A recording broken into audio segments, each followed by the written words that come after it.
Sziasztok, Anikó vagyok. Ebben a videóban egy igazi őszi kedvencet, sütőtökös csokis kekszet készítek. Ez a recept tojásmentes, így azoknak is remek választás, akik érzékenyek a tojásra.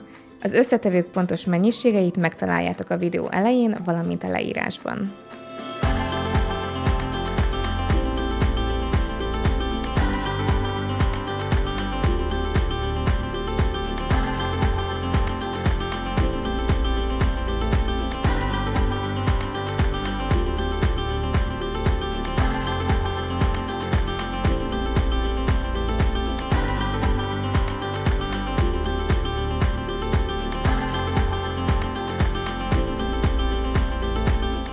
Kezdjük a sütőtökkel. Jó tudni, hogy a sütőtök püré gyakran tartalmaz felesleges nedvességet, amit érdemes eltávolítani egy szűrőn keresztül finoman nyomkodva, vagy akár papírtőlővel felítatva. Erre azért hívom fel a figyelmet, mert ebben a receptben ez a felesleges folyadék rontana a tészta állagán, így érdemes a két módszer valamelyikét alkalmazni. Először egy nagy tálban kezdem el összekeverni a száraz hozzávalókat. Sima búzalisztet használok, de nyugodtan kísérletezzetek. A lisztfelét cseréljétek ki a kedvenc alternatívátokra, például mandulalisztre vagy teljes kiörlésű lisztre.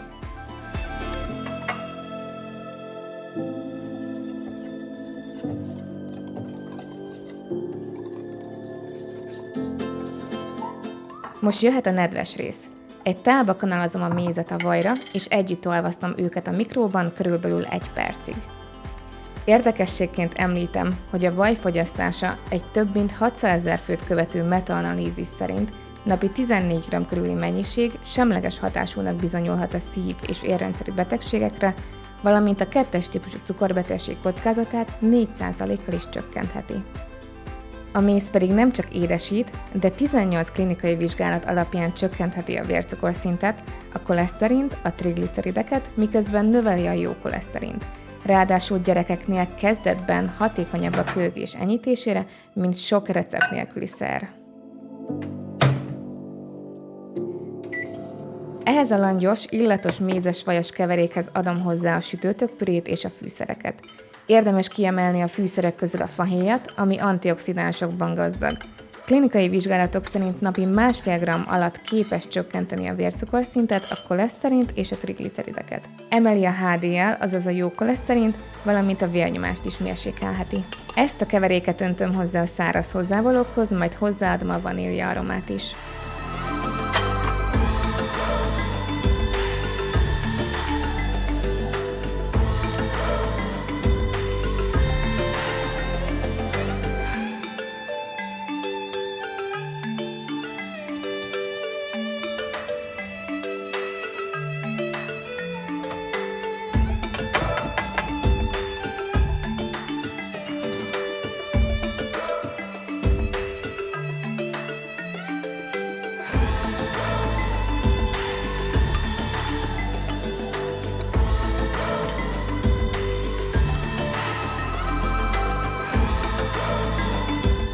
Majd ezeket alaposan összedolgozom egy egységes masszává. Érzés szerint adagolhatjátok. Én többet tettem bele, mert szeretem a vanília gazdag aromáját.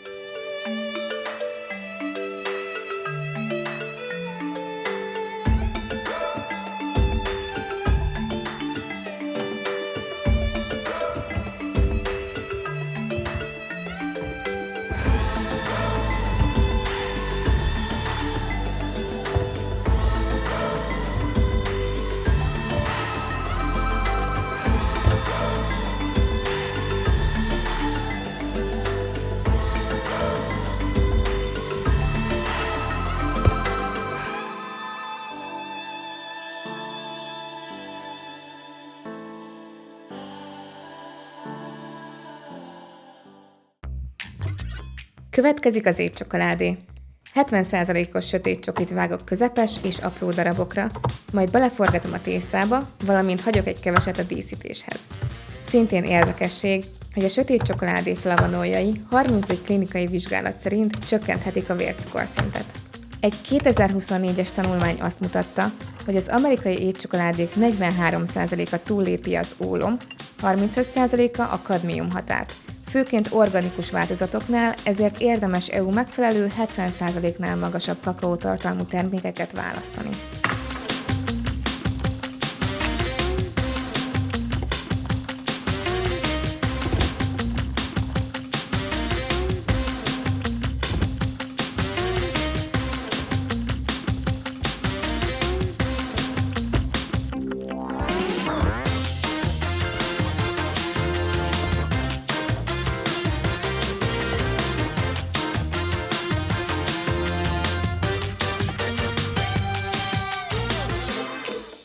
Miután a csokoládét a masszához kevertem, a tésztát 30 percre beteszem a hűtőbe dermedni, hogy könnyebb legyen őket formázni.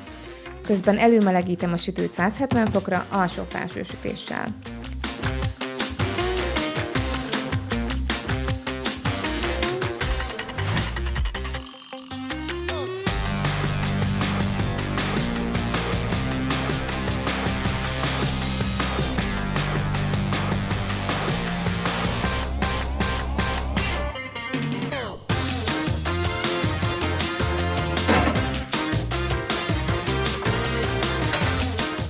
Sütőpapírral bélelt tepsire helyezem a vizes kanállal porciózott, majd meghengergetett golyókat.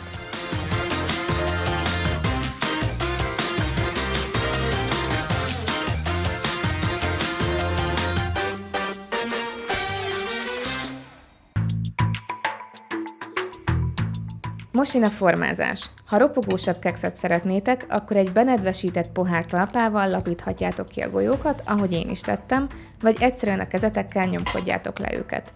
Viszont ha a puhább, vastagabb változatot kedvelitek, hagyjátok őket gombóc formában.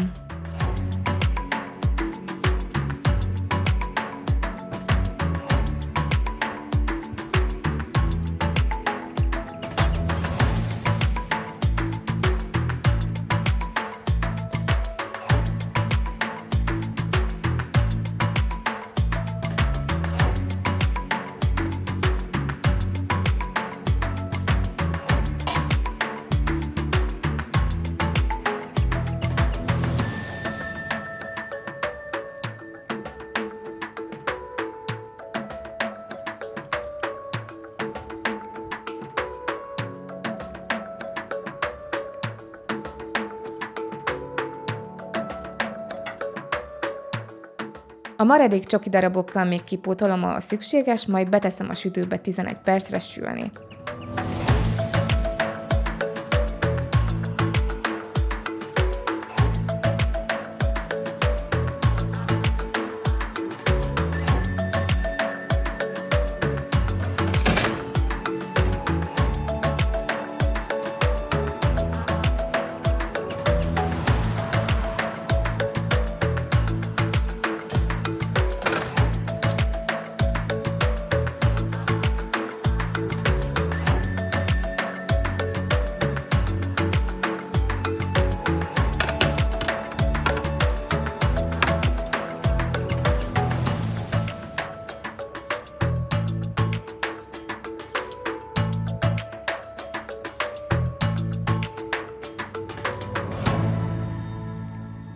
Óvatosan szedjétek ki őket, mert melegen még lágyabbak a méz és a vaj miatt, de ahogy hűlnek, a külsejük ropogósabbá, a belsejük pedig tökéletesen puhává válik.